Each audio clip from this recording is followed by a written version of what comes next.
Oh, really? Let's go. Stop.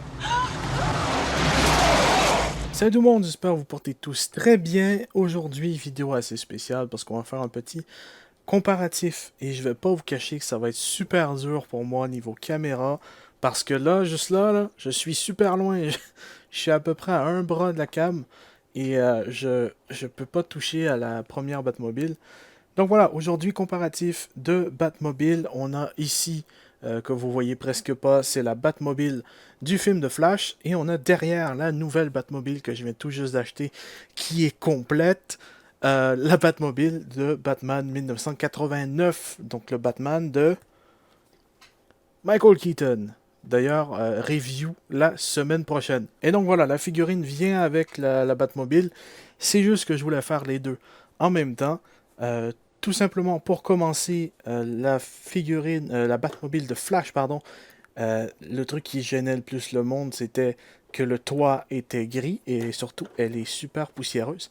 Euh, le toit était gris, ça gênait tout le monde. Mais moi, le toit, je m'en battais un petit peu les couilles, je vais pas vous cacher.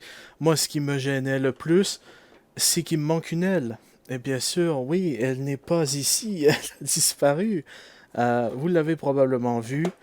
Quand j'ai reçu la Batmobile, j'ai fait une vidéo unboxing, où est-ce que j'ai... unboxing, review, où est-ce que j'ai review la Batmobile de Flash, et puis j'ai reçu une aile du même côté.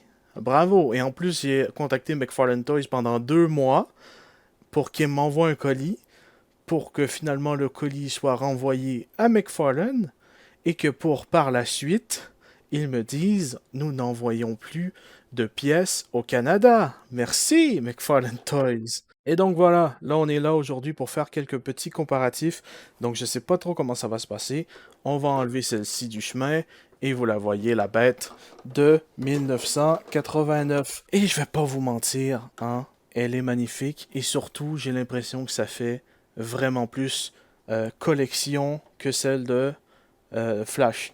Il faut savoir que les roues, tout savoir avant toute chose, il faut savoir que tout sur la voiture est la même chose que celle du film de Flash.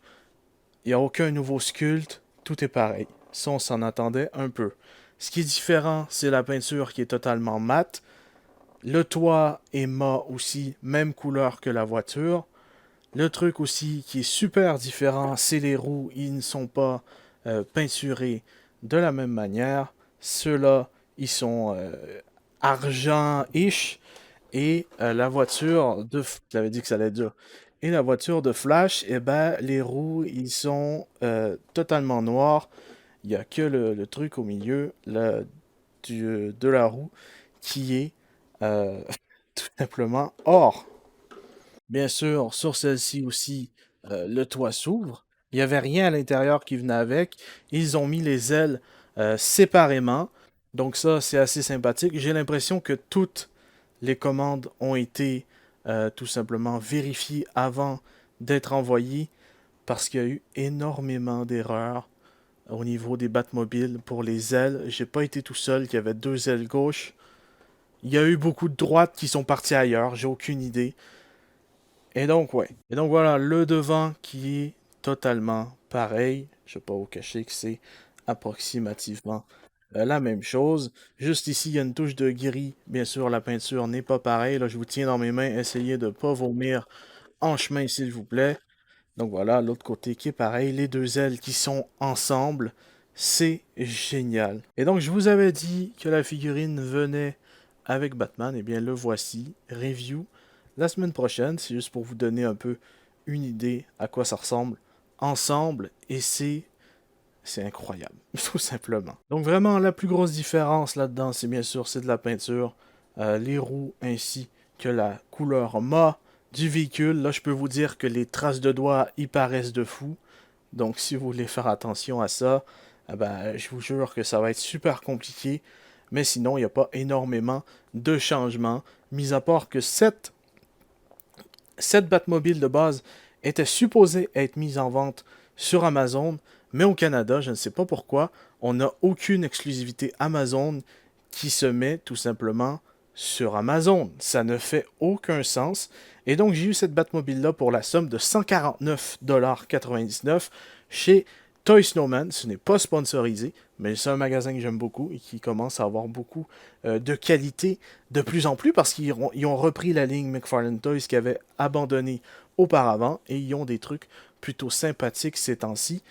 Donc, ils ont toute la wave d'Aquaman de disponible à un prix de 25$ chacun. Donc, c'est à peu près 5$ de rabais par figurine, ce qui est plutôt pas mal. C'est juste que là, je viens de payer 150 balles pour ça. J'ai payé 40 balles pour Supergirl. J'ai payé pour Black Lightning. Et je vais bientôt payer pour le Joker en prison. Donc, c'est plutôt tendu ces temps-ci. Donc, la wave d'Aquaman du film va peut-être attendre. Donc voilà, c'est tout pour cette vidéo. On se retrouve la semaine prochaine pour les news ainsi que la review du Batman de Michael Keaton. Je vous dis à la prochaine, portez bien tout le monde. Et surtout, regardez de tous les côtés, voir si vous n'avez pas deux ailes gauches. Donc voilà, je vous dis à la prochaine, portez bien tout le monde. Peace!